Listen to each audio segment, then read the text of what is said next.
بسم اللہ الرحمن الرحیم۔ جی دوستو، اگر دانت میں درد ہو اور تکلیف نہ جاتی ہو، دوائیاں کھا کھا کر آپ کو کوئی فرق نہ پڑا ہو، تو انشاءاللہ تعالیٰ جی آیت کریمہ آپ نے پڑھنی ہے، 7 مرتبہ آپ نے اس کو پڑھنا ہے، انشاءاللہ تعالیٰ درد ختم ہو جائے گا۔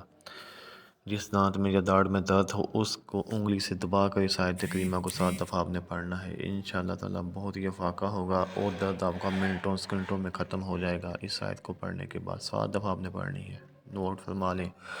هو الذی انشأکم وجعل لکم السمع والابصار والافئدہ قلیلا ما تشکرون۔ اس آیت کریمہ کو آپ نے صرف 7 دفعہ پڑھنا ہے، انشاءاللہ تعالیٰ درد ختم ہو جائے گا۔